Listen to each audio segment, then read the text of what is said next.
Apabila bercakap tentang pasukan kebangsaan Sepanyol, ramai akan terus memikirkan nama-nama besar seperti Lamine Yamal, Rodri, Pedro, Nico Williams atau Fabian Ruiz. Malah ada yang melihat Sepanyol sebagai salah satu calon juara utama untuk menjuarai Piala Dunia 2026 kerana mereka memiliki gabungan pemain muda dan pemain berpengalaman yang sangat seimbang. Tetapi bagi saya, kekuatan sebenar Sepanyol bukan terletak pada mana-mana pemain, bukan Lamine Yamal, bukan Rodri, bukan Pedri, bukan juga jurulatih mereka. Sebaliknya, kekuatan terbesar Sepanyol ialah sesuatu yang tidak boleh diukur dengan statistik.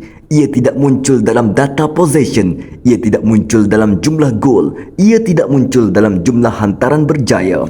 Kekuatan itu ialah perpaduan. Dan lebih menarik lagi, perpaduan itu lahir daripada sebuah negara yang sebenarnya sangat kompleks.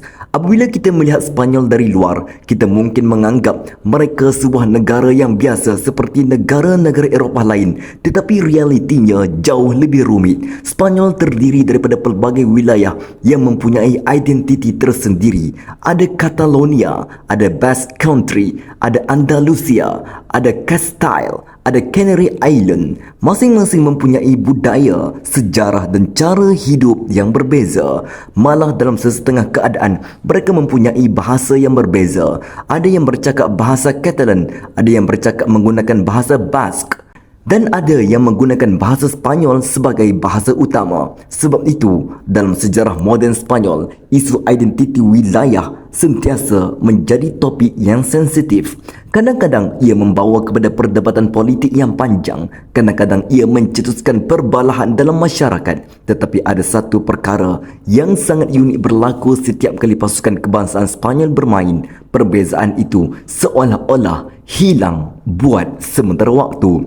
Apabila kejohanan besar bermula, rakyat Sepanyol akan datang daripada pelbagai latar belakang, akan berdiri di bawah satu bendera yang sama.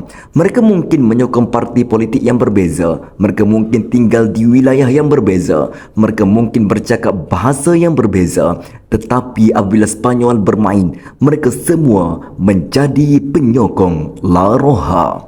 Bagi saya, inilah yang menjadikan pasukan kebangsaan Sepanyol begitu menarik.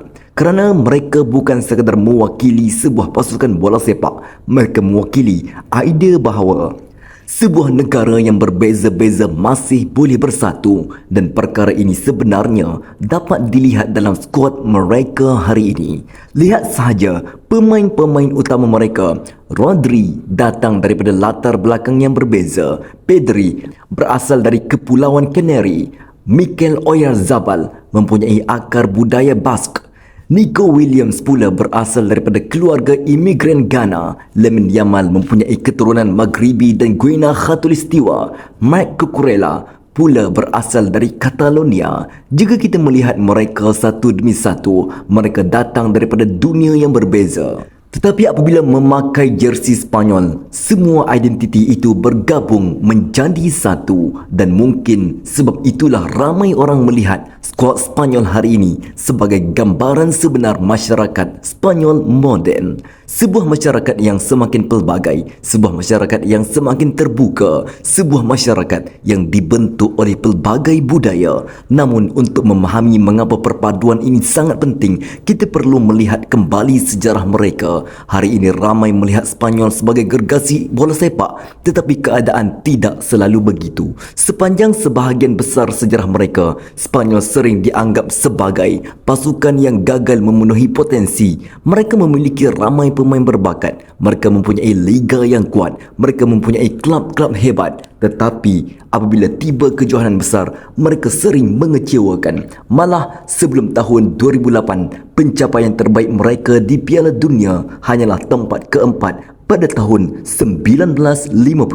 Bayangkan, sebuah negara yang melahirkan begitu ramai pemain hebat memerlukan puluhan tahun sebelum benar-benar berjaya di pentas dunia. Ramai penyokong mula menganggap Sepanyol sebagai pasukan yang pandai bermain tetapi tidak tahu menang. Pasukan yang cantik dipandang tetapi gagal apabila tekanan semakin tinggi. Kemudian segalanya berubah. Kemunculan generasi emas mengubah sejarah mereka. Pasukan yang dibina oleh Luis Aragonés berjaya memenangi Euro 2008. Kemenangan itu bukan sekadar trofi, ia mengubah mentaliti sebuah negara. Tiba-tiba, rakyat Sepanyol mula percaya bahawa mereka boleh menjadi yang terbaik di dunia. 2 tahun kemudian, keyakinan itu menjadi kenyataan. Di Afrika Selatan, pada tahun 2010, Sepanyol memenangi Piala Dunia buat kali pertama dalam sejarah mereka. Detik paling diingat tentunya jaringan Andreas Iniesta pada perlawanan akhir.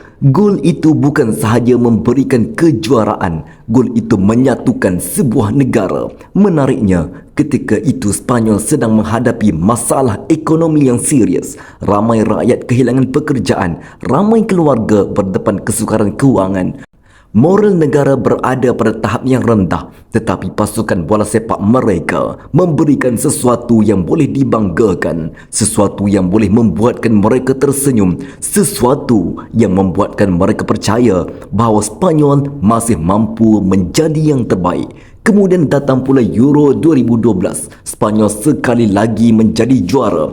3 kejohanan berturut-turut, Euro 2008, Piala Dunia 2010, Euro 2012. Satu pencapaian yang belum pernah dilakukan oleh mana-mana negara sebelum itu. Dan apa yang paling menarik ialah kejayaan tersebut dicapai oleh pemain yang pada kebiasaannya merupakan musuh ketat di peringkat kelab. Pemain Real Madrid, pemain Barcelona, pemain daripada pelbagai wilayah, tetapi apabila bersama pasukan kebangsaan, mereka mengetepikan segala perbezaan. Mereka bermain untuk satu tujuan yang sama. Inilah sebabnya saya percaya bahawa rahsia kejayaan Sepanyol bukan sekadar bakat. Ramai negara mempunyai bakat, ramai negara mempunyai pemain hebat, tetapi tidak semua negara mempunyai kemampuan untuk menyatukan pemain yang datang daripada pelbagai latar belakang. Hari ini, semangat yang sama masih boleh dilihat dalam skuad generasi baru mereka. Lamine Yamal mungkin menjadi bintang utama, Rodri mungkin pemain tengah terbaik dunia, Pedri mungkin salah seorang pemain paling berbakat generasinya, tetapi apa yang membuatkan mereka berbahaya ialah hubungan antara mereka. Mereka bermain sebagai satu unit, mereka bermain sebagai satu keluarga, dan apabila sebuah pasukan mempunyai rasa kebersamaan seperti itu, mereka sentiasa menjadi ancaman. Sebab itulah saya tidak terkejut apabila ramai meletakkan Sepanyol sebagai calon juara Piala Dunia 2026. Mereka mempunyai pemain, mereka mempunyai jurulatih, mereka mempunyai pengalaman, tetapi yang lebih penting, mereka mempunyai identiti. Mereka tahu siapa mereka tahu bagaimana mereka mahu bermain, dan mereka tahu apa yang mereka wakili. Pada akhirnya, mungkin inilah pelajaran terbesar yang boleh kita ambil daripada Sepanyol dalam dunia yang semakin berpecah, dalam masyarakat yang sering bertelagah kerana perbezaan. Bola sepak mengingatkan kita bahawa masih ada perkara yang boleh menyatukan manusia. Selama 90 minit, tidak kira asal-usul, tidak kira bahasa, tidak kira ideologi, tidak kira latar belakang, semua orang boleh berdiri di bawah satu bendera. Dan bagi Sepanyol, itulah maksud sebenar ungkapan yang sering digunakan oleh penyokong mereka.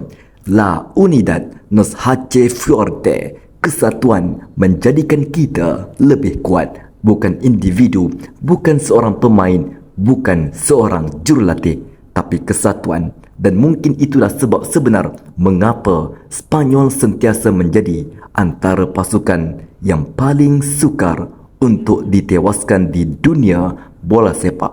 Apa pendapat anda tentang nasib Sepanyol bagi Piala Dunia 2026? Sila komen di bawah. Kita jumpa dalam video seterusnya. You will never walk alone. Jangan lupa untuk follow channel ini, kerana sepanjang Piala Dunia saya akan fokus kepada konten-konten yang terbaik berkaitan Piala Dunia 2026. Kita jumpa dalam video seterusnya.